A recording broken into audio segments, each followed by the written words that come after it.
Welcome to the D-Phase. In today's lesson we'll talk about the first presented FVG. According to ICT, we know that first presented exists only after the equity opened on indices. And that's true, but he didn't told us enough. So he told us that market is fractal. So by that thinking, that means that market doesn't work by model. We don't learn ICT to trade by model. We trade it by thinking and by logically looking at the market. So that means for every cycle, we have specific time frame that we are looking for. Now, for 90-minute cycles, we are watching on 1 minute time frame. For daily quarters, we are watching on 5 minutes. For daily cycle, we are watching on 15 minutes time frame. For weekly cycle, we are watching on 2-hour time frame. For monthly cycle, we are watching on 8-hour time frame. For yearly quarter, we are watching on daily time frame. And for the end, for yearly cycle, we are watching on weekly time frame. Now, I'll give you a list where you can see and screenshot it. Now, you need to know one thing. For every cycle, you can't watch the first candle that opens that cycle for the first present, but the upcoming candles. So right now we're watching the gold on weekly time frame, and we can see that we got here an FVG. So this is the first presented. It's not the first candle of that cycle, it's the second candle.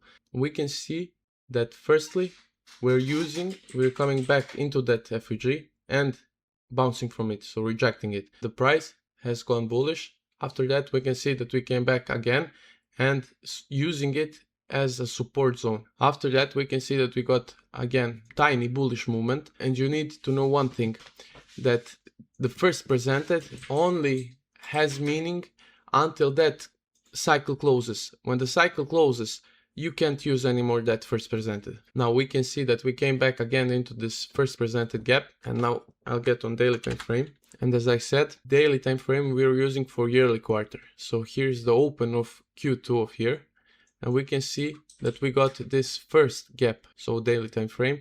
So this is the first presented for yearly quarter. Now we can see that on the yearly cycle, the first presented, we are again using it as a support zone. Later we can see that the price has came back into the yearly quarter first presented and using it as a resistance zone. Just came back, touched it and rejecting it.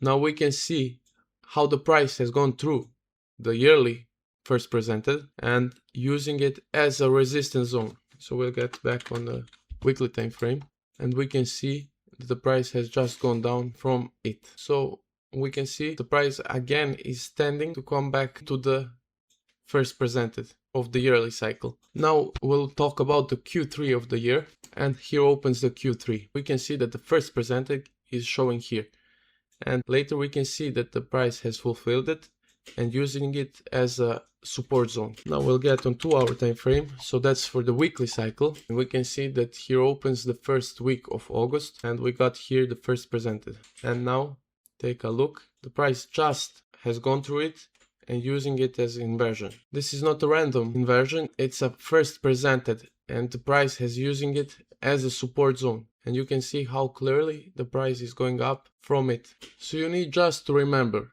that the first presented has only meaning until that cycle closes. And one more thing, that it can't be the first candle, it has to be the upcoming candles after the cycle opens. So please don't watch this as a pattern. That doesn't mean if the first presented has been bullish candle and there's a bullish gap that the price will go bullish.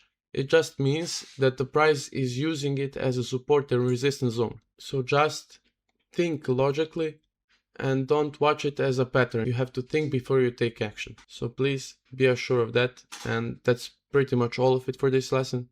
I hope you understood what's the point of first presented. That's it. Have a nice time and see you soon.